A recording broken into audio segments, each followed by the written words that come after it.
అందరికీ నమస్కారం. మన ప్రీతమ ముఖ్యమంత్రి నారా చంద్రబాబు నాయుడు గారికి రాష్ట్రంలో ఉన్నటువంటి యావత్ క్రైస్తవులందరి తరపున, మరి ముఖ్యంగా పాస్టర్స్ తరపున వారికి కృతజ్ఞతలు తెలియజేసుకుంటా ఉన్నాం. ఈరోజు చాలా పవిత్రమైనటువంటి రోజు. క్రీస్తు పాప విముక్తి నుండి రక్షించుటకు ఈ లోకానికి వచ్చినది క్రైస్తవ సత్యం.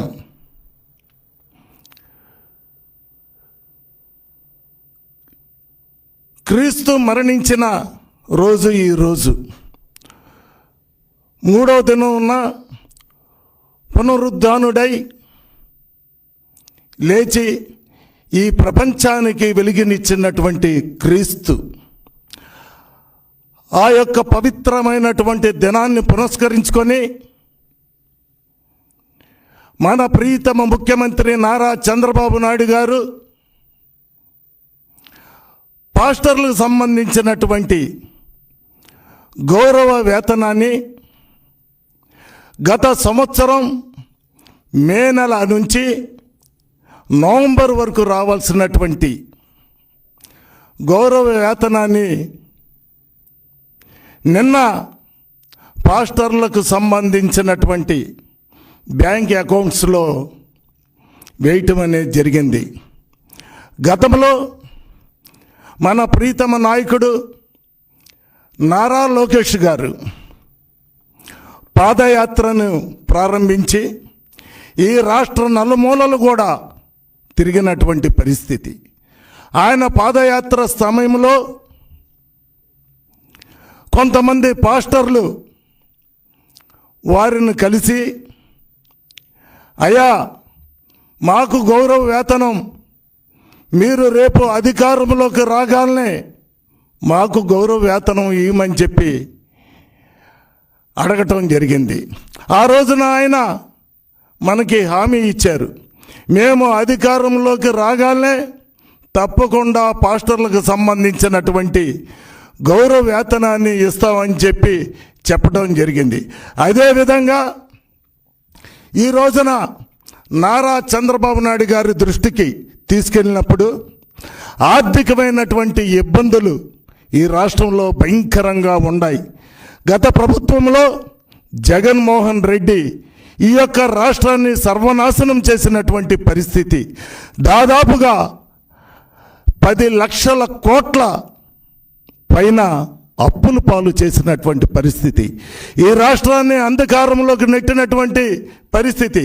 అయినా కూడా ఇచ్చినటువంటి మాటని నిలబెట్టుకోవటం కోసం పవిత్రమైనటువంటి దినాన, క్రీస్తు మరణించినటువంటి రోజున, రేపు అంటే ఆదివారం ఈస్టర్ పండుగ ప్రపంచవ్యాప్తంగా జరుపుకునేటువంటి పండుగ, క్రైస్తవులందరూ ఆనందోత్సవాలతో జరుపుకునేటువంటి పండుగ దినాన అభిషక్తులైనటువంటి వారికి తప్పకుండా గౌరవవేతనం ఇవ్వాలనేటువంటి మంచి ఉద్దేశంతో మరి నారా చంద్రబాబు నాయుడు గారు 8,427 మంది పాస్టర్లు అప్లై చేసుకుంటే వారందరూ కూడా గౌరవ వేతనాన్ని ఇచ్చి క్రైస్తవ సమాజం మీద వారికి ఉన్నటువంటి గౌరవాన్ని, వారికి ఉన్నటువంటి నమ్మకం, విశ్వాసాన్ని చాటుకున్నటువంటి పరిస్థితి.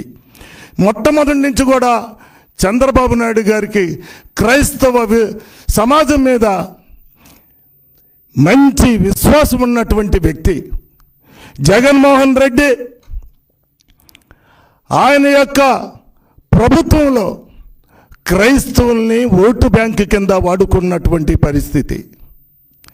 ఆయన బైబిల్ పట్టుకొని, వాళ్ళ తల్లి బైబిల్ పట్టుకొని ఈ రాష్ట్రం మొత్తం కూడా తిరిగి క్రైస్తవ సమాజాన్ని ముందుకు తీసుకుని వెళ్తామని చెప్పారు.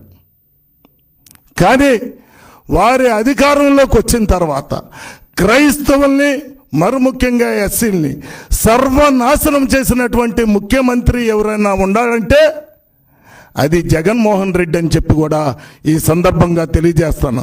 వారికి సంబంధించినటువంటి ఏవైతే ఉన్నాయో సంక్షేమ కార్యక్రమాలు అన్నిటిని కూడా నాశనం చేసినటువంటి పరిస్థితి. జగన్మోహన్ రెడ్డి క్రైస్తవుల్ని ఓటు బ్యాంకుగా మాత్రమే వాడుకున్నాడు తప్పితే వారి మీద ఎక్కడ కూడా విశ్వాసం కానీ నమ్మకం కానీ లేదు. ఏ ఒక్క పని కూడా క్రైస్తవులకి చేసినటువంటి దాఖలాలు ఎక్కడ కూడా లేవని చెప్పి కూడా ఈ సందర్భంగా తెలియజేస్తా ఉన్నాను. మరి ముఖ్యంగా ఆనాడు నారా చంద్రబాబు నాయుడు గారు క్రైస్తవుల గురించి ఆలోచించారు. ఎందుకంటే రాజ్యాంగ ఫలాలు ఉన్నటువంటి ఈ దేశంలో, ఈ రాష్ట్రంలో క్రైస్తవులు రాజ్యాంగ ఫలాలని అనుభవించలేకపోతున్నారు. రాజ్యాంగ ఫలాల్ని ఒకే కులంలో ఉన్నటువంటి మాలలు కానీ, మాదిగలు కానీ, ఎస్సీలుగా ఉన్నటువంటి వారు రాజ్యాంగ ఫలాలను అనుభవిస్తూ ఉన్నారు. క్రైస్తవులుగా ఉన్నటువంటి వారు ఆర్థికంగా, రాజకీయంగా, సామాజికంగా అన్ని రంగాల్లో కూడా దెబ్బతింటున్నారు. వారితో పాటు వీరికి కూడా సమానమైనటువంటి అవకాశాలు కల్పించాలనేటువంటి మంచి ఉద్దేశంతో ఆ రోజున 2014, 2019 సంవత్సరంలో క్రైస్తవులకు సంబంధించి ఒక కార్పొరేషన్ ఏర్పాటు చేసి ఆ కార్పొరేషన్కి 100 కోట్ల రూపాయల నిధులను కేటాయించి క్రైస్తవుల గురించి ఆలోచించినటువంటి నాయకుడు ఎవరైనా ఉన్నారంటే అది నారా చంద్రబాబు నాయుడు గారు అని చెప్పి కూడా ఈ సందర్భంగా తెలియజేస్తూ ఉన్నాం. జగన్మోహన్ రెడ్డికి అనేక సార్లు మేము క్రైస్తవులందరూ కూడా విన్నవించుకున్నారు. ఆ రోజున నారా చంద్రబాబు నాయుడు గారు క్రైస్తవులకు సంబంధించినటువంటి క్రైస్తవ భవనాన్ని రాష్ట్రంలో ఉన్నటువంటి క్రైస్తవ పాస్టర్లందరూ కూడా అయ్యా మాకు ఒక రాష్ట్రానికి సంబంధించినటువంటి క్రైస్తవ భవనం కావాలి అని చెప్పి అడిగినప్పుడు వెంటనే 2 ఎకరాల భూమిని 10 కోట్ల రూపాయల నిధులను కేటాయించి వెంటనే భవనాన్ని అప్పటికప్పుడు పనులను స్టార్ట్ చేసి భవన నిర్మాణం చేపడితే అధికారంలోకి వచ్చినటువంటి జగన్మోహన్ రెడ్డి క్రైస్తవుల్ని సర్వనాశనం చేశాడు. అయ్యా ఆ యొక్క భవనం అసాంఘిక కార్యక్రమాలకి నెలకొని ఉంటుంది. ఆ యొక్క భవనాన్ని పాడు చేస్తున్నారు. మీరు వెంటనే నిలిపివేయబడినటువంటి పనులను పునఃప్రారంభించండి అని చెప్పి మేము అనేక సార్లు ధర్నాలు చేశాం, రిప్రజెంటేషన్స్ ఇచ్చాం. కానీ దున్నపోతు మీద వర్షం పడితే ఏ విధంగా ఉండిద్దో జగన్మోహన్ రెడ్డికి ఆ విధంగా ఉంది. ఎప్పుడు కూడా క్రైస్తవుల గురించి ఆలోచించినటువంటి పరిస్థితి లేదు. ఈ రోజున నారా చంద్రబాబు నాయుడు గారు అధికారంలోకి రాగాలనే మళ్ళీ క్రైస్తవ భవనానికి 10 కోట్ల రూపాయల నిధులను ఇచ్చి వెంటనే ఆ భవనాన్ని పనులను స్టార్ట్ చేసి క్రైస్తవులకి ఆ భవనాన్ని త్వరగా అప్పచెప్పాల్సినటువంటి బాధ్యత మన మీద ఉందని చెప్పి నారా చంద్రబాబు నాయుడు గారు చెప్పడం జరిగింది. వెంటనే కలెక్టర్ గారు ఆ యొక్క ప్రాంగణానికి వచ్చి ఆ ప్రాంగణాన్ని మొత్తం కూడా చూసి పనులను స్టార్ట్ చేయమని చెప్పి కూడా చెప్పడం జరిగింది.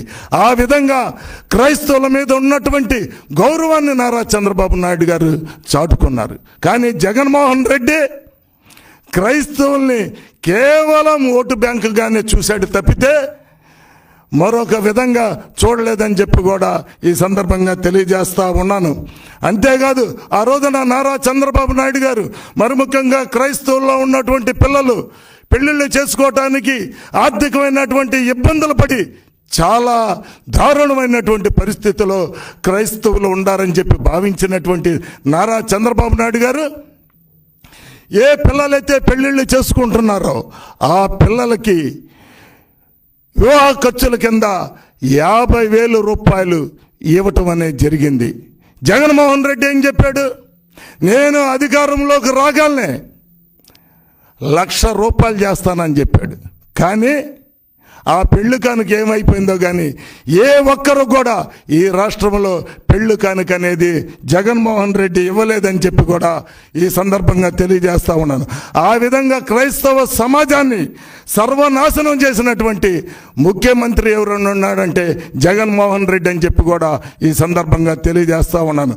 అంతేకాదు ఆ రోజున నారా చంద్రబాబు నాయుడు గారు మరి జెరూసలేం యాత్రకి చాలా పవిత్రమైనటువంటి స్థలం.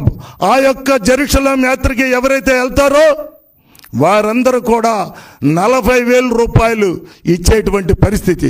జెరూసలేం యాత్రకి వెళ్ళండి, మీకు నేను 40,000 రూపాయలు ఇస్తానని చెప్పినటువంటి చంద్రబాబు నాయుడు గారు, నేను మళ్ళీ అధికారంలోకి వస్తే వెంటనే ఆ 40,000ని 75,000 రూపాయలు ఇస్తానని చెప్పారు చంద్రబాబు నాయుడు గారు. కానీ జగన్మోహన్ రెడ్డి అధికారంలోకి వచ్చిన తర్వాత ఏ ఒక్కరు కూడా కేవలం 30,000 మాత్రమే వారు ఇచ్చేవారు. కొంతమంది మాత్రమే జెరూసలేం యాత్రకి వెళ్ళేటువంటి పరిస్థితి. అంతేకాకుండా నారా చంద్రబాబు నాయుడు గారు మరి ముఖ్యంగా శ్మశాన వాటికల్ని డెవలప్ చేసేటువంటి పరిస్థితి. ఎక్కడైతే శ్మశానిక వాటికలు ఉన్నాయో వాటిలన్నింటిని కూడా బ్యూటిఫికేషన్ చేసి కాంపౌండ్ వాల్స్ని కట్టి వాళ్ళకి శుభ్రంగా బరియల్ గ్రౌండ్స్ ఉండే విధంగా మరి చర్యలు చేపడతాం అనేది జరిగింది. జగన్మోహన్ రెడ్డి అధికారంలోకి వచ్చిన తర్వాత ఏ ఒక్క బరియల్ గ్రౌండ్ కూడా శుభ్రం చేసినటువంటి పరిస్థితి కానీ, ₹1 ఖర్చు పెట్టినటువంటి పరిస్థితి కానీ ఈ రాష్ట్రంలో ఎక్కడ కూడా జరగలేదని చెప్పి కూడా ఈ సందర్భంగా తెలియజేస్తాను. ఇంకా సమాధులకు సంబంధించినటువంటి స్థలాలు ఎక్కడైతే ఉన్నాయో ఆ యొక్క భూముల్ని కబ్జా చేసినటువంటి పరిస్థితి. మరి ముఖ్యంగా గుంటూరు సమీపంలో 17 ఎకరాల భూమిని నారా చంద్రబాబు నాయుడు గారు 2018-19 సంవత్సరంలో క్రైస్తవులకు సంబంధించినటువంటి సమాధుల తోట పూర్తిగా నిండిపోయింది. వాళ్ళకు వేరే ఒక స్థలాన్ని కేటాయించమని ఆనాడు కలెక్టర్ గారికి ఆదేశిస్తే 17 ఎకరాల భూమిని గుంటూరు సమీపంలో 17 ఎకరాల భూమిని కేటాయించి ఇవ్వటం అనేది జరిగింది. జగన్మోహన్ రెడ్డి అధికారంలోకి వచ్చిన తర్వాత ఆ 17 ఎకరాల భూమిని త్రవ్వి మైనింగ్ చేసి సర్వనాశనం చేశారు. మేము ఆ యొక్క ప్రాంతానికి వెళ్ళి అనేక సార్లు ధర్నాలు చేసి, అయ్యా ఈ యొక్క ప్రాంతాన్ని మరి తవ్వుతున్నారు, ఈ యొక్క సమాధుల తోటను నాశనం చేస్తున్నారని చెప్పి ప్రభుత్వ అధికారుల దృష్టికి తీసుకునేలా ఏ ఒక్కరు కూడా చలించినటువంటి పరిస్థితిని మేము చూసాం. ఆ విధంగా సర్వనాశనం చేశారు. దానికి సంబంధించినటువంటి ఆ రోజున ఆ యొక్క చైర్మన్లు కానీ ఆ క్రిస్టియన్ లీడర్లు కానీ క్రిస్మస్ కానుక కింద మీకు 17 ఎకరాల భూమిని ఇస్తున్నామని చెప్పి సిగ్గు లేకుండా చెప్పుకున్నటువంటి పరిస్థితి. ఆ విధంగా సర్వనాశనం చేశారు. అంతేకాకుండా నారా చంద్రబాబు నాయుడు గారు మరి ముఖ్యంగా చర్చిలకు సంబంధించి చాలా మరి డబ్బులని చర్చి యొక్క నిర్మాణాలకైతేనేమి, చర్చి యొక్క రిపేర్లకైతేనేమి డబ్బులను కేటాయించి ప్రోత్సహించినటువంటి చరిత్ర నారా చంద్రబాబు నాయుడు గారిది. కేవలం 3 లక్షల నుంచి దాదాపుగా 10 లక్షలు కొన్ని చర్చిలకి ₹1 కోటి కూడా ఇచ్చి ఆయనకి క్రైస్తవుల మీద ఉన్నటువంటి గౌరవాన్ని చాటుకున్నటువంటి నాయకుడు నారా చంద్రబాబు నాయుడు గారు అని చెప్పి కూడా ఈ సందర్భంగా తెలియజేస్తాను. జగన్మోహన్ రెడ్డి కాలంలో ఏ రోజైనా ఏ చర్చికైనా చర్చి నిర్మాణాలకి పట్టించుకున్నటువంటి పరిస్థితి ఉందా? ఏ చర్చి నిర్మాణానికి కానీ చర్చి యొక్క రిపేర్లకు కానీ ఎక్కడ కూడా ₹1 కేటాయించినటువంటి పరిస్థితి లేదు. ఆ విధంగా క్రైస్తవ జీవితాలతో నేను కూడా ఒక క్రైస్తవుని అని చెప్పి నమ్మించి అధికారంలోకి వచ్చినటువంటి జగన్మోహన్ రెడ్డి క్రైస్తవ సమాజంతో క్రైస్తవులతో ఒక ఆట ఆడుకున్నాడని చెప్పి కూడా ఈ సందర్భంగా తెలియజేస్తూ ఉండా. క్రైస్తవ సమాజాన్ని కానీ ఎస్సీ వర్గాలను కానీ ఎస్సీ వర్గాలకు సంబంధించినటువంటి సంక్షేమ సంబంధించినటువంటి పథకాలను కూడా సర్వనాశనం చేసినటువంటి ముఖ్యమంత్రి ఎవరైనా ఉన్నాడంటే జగన్మోహన్ రెడ్డి. ఇటువంటి ముఖ్యమంత్రిని స్వాతంత్రం వచ్చి మనకు 75 సంవత్సరాలైంది. ఈ 75 సంవత్సరాల కాలంలో ఇంత దుర్మార్గమైనటువంటి ముఖ్యమంత్రి, రాక్షస మనస్తత్వం కలిగినటువంటి ముఖ్యమంత్రి, కుటిల మనస్తత్వం కలిగినటువంటి ముఖ్యమంత్రిని మనం ఎన్నడూ చూడలేదు. అందుకనే జగన్మోహన్ రెడ్డికి ఈ యొక్క రాష్ట్రంలో ఉన్నటువంటి ప్రజలు, క్రైస్తవ సమాజం అందరూ కూడా బుద్ధి చెప్పినటువంటి పరిస్థితి. కేవలం 11 సీట్లకే పరిమితం చేశారు. ఎంతమంది క్రైస్తవుల్ని, ఎంతమంది ఎస్సీల్ని పొట్టన పెట్టుకున్నాడు. మరి ముఖ్యంగా ఆ రోజున డాక్టర్ సుధాకర్ కరోనా టైంలో ఏమన్నాడు? మాకు భార్య బిడ్డలు ఉన్నారు, మేము 24 గంటలు పనిచేయడానికి మేము సిద్ధంగా ఉన్నాం, మాకు కావలసినటువంటి మాస్కులు అయితే ఏమేమి ఉన్నాయో, గ్లౌజెస్ ఏమైతే ఉన్నాయో అవి ఇవ్వండి, మేము 24 గంటల నిద్రాహారాలు మాని పని చేయడానికి సిద్ధంగా ఉన్నామని చెప్పడం జరిగింది సుధాకర్ గారు. అయితే ఆయన్ని అడిగాడనేటువంటి ఆలోచనతో ఆయన్ని ఏ విధంగా సర్వనాశనం చేశారు, ఆయన్ని ఏ విధంగా ఇబ్బంది పెట్టారు. ఆయన్ని ఒక పిచ్చోడు ముద్ర వేసి ఆయన్ని నడి రోడ్డు మీద 2 చేతులు వెనక కట్టి చొక్కా కూడా చించేసి మండు టెండలో తారు రోడ్డు మీద భయంకరమైనటువంటి పరిస్థితులు ఆయన పండుకోబెట్టి కుక్కని ఈడ్చుకొని వెళ్ళినట్టు ఆయన్ని ఆటోలో వేసుకొని వెళ్ళినటువంటి పరిస్థితి. ఆయన మానసికంగా చాలా అవమానకరంగా బాధపడి, వాళ్ళ తల్లి గారు కూడా అనేక సార్లు బాధపడి మరి ఎంతోమంది ఆమెను కలిసినప్పుడు వారికి చెప్పారు, మా అబ్బాయి చాలా సీనియర్ డాక్టర్ గారు, ఆయనకి పిచ్చోడని చెప్పి ముద్ర వేశారు కేవలం మాస్కులు లేవని చెప్పి అడగటం వల్ల. ఈ విధంగా మా యొక్క అబ్బాయిని నాశనం చేశాడు జగన్మోహన్ రెడ్డి అని చెప్పి తల్లి కన్నీరు పెట్టుకొని చెప్పినటువంటి పరిస్థితి. ఆ విధంగా కిరణ్ మాస్క్ లేడని చెప్పి చీరాలకు సంబంధించినటువంటి కిరణ్ ని పోలీసులు ఏ విధంగా కొట్టి చంపారో మనం చూసాం. ఆ విధంగా మరి ఈ రాష్ట్రంలో ఉన్నటువంటి అనేక మందిని హత్యలు జరిగితే, మానభంగాలు జరిగితే జగన్మోహన్ రెడ్డి మాట్లాడినటువంటి పరిస్థితులు, తన యొక్క ఇంటికి సమీపంలో ఒక 2 కిలోమీటర్లు 3 కిలోమీటర్ల దూరంలో హరిజన సంబంధించినటువంటి ఒక అమ్మాయిని రేప్ చేస్తే కనీసం ఆ యొక్క ముద్దాయిలను కూడా అరెస్ట్ చేయలేనటువంటి దుర్మార్గమైనటువంటి పాలన అందించినటువంటి వాడు జగన్మోహన్ రెడ్డి అని చెప్పి కూడా ఈ సందర్భంగా తెలియజేస్తూ ఉన్నాను. ఆ విధంగా జగన్మోహన్ రెడ్డి క్రైస్తవులను కానీ, హరిజనులు కానీ, మైనార్టీస్ను కానీ సర్వనాశనం చేసినటువంటి వ్యక్తి ఎవరైనా ఉన్నాడంటే జగన్మోహన్ రెడ్డి అని చెప్పి ఈ సందర్భంగా తెలియజేస్తూ ఉన్నాను. మరి నారా చంద్రబాబు నాయుడు గారు కానీ, నారా లోకేష్ గారు కానీ క్రైస్తవ సమాజం మీద వారికి ఉన్నటువంటి అభిమానం కానీ, గౌరవం కానీ మరి ఎనలేనటువంటిది. వారికి మేము యావత్తు ఈ రాష్ట్రంలో ఉన్నటువంటి క్రైస్తవ సమాజం అందరూ కూడా రుణపడి ఉంటామని చెప్పి కూడా ఈ సందర్భంగా తెలియజేసుకుంటూ సెలవు తీసుకుంటా ఉన్నాను.